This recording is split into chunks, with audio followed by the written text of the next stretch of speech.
चला मग आता आमच्या पण कोंबडीने ना एवढी छान सुंदर पिल्ले काढलेत ना, अंडे टाकायला ना थोडं महाग पुढे दिवस झाले होते, त्याच्यामुळे ना पिल्ले पण महाग पुढेच निघले, सोबत काही सगळे पिल्ले निघले नाही. आणि आत्ता शिकणं 4 पिल्ले निघलेत, अजून 6 अंडे फुटायचे बाकी आहेत. आणि खरं सांगते एवढे छान सुंदर पिल्लू आहेत ना की विचारच करू नका. आणि कोंबडीची पिल्ले इतकी गुजीर दिसतात की काय सांगावं, त्यांच्या डोळ्याला ना काजळ असल्यासारखंच असते. मग आता मी नाही तर कोंबडीला हात तर लावला होता, पण मला असं वाटायचं ती मला चोच मारेल का काय, पण तिने तर तसं काही केलं नाही. आणि पप्पा गेले होते गावाला, त्यावेळेस पप्पांनी ना तिकडून हे शरबत सारखं असणारं एक हे आणलं होतं. आता काय म्हणतात ते तर मी तुम्हाला पुढच्या व्हिडिओमध्ये नक्कीच सांगेन. आणि खरं सांगते प्यायला पण ना एकच नंबर होता, आणि त्याची चव जी आहे ना तर ती थोडीशी आंबट गोड होते.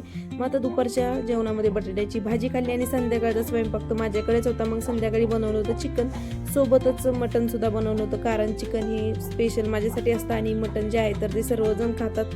आणि मग इथे ना मटणाची भाजी सुद्धा मीच बनवली होती. असा काही माझा दिवस गेला. आणि खरं सांगते तुम्हाला ना माझा हा ब्लॉग कसा वाटला एकदा मला कमेंट करून नक्की कळवा.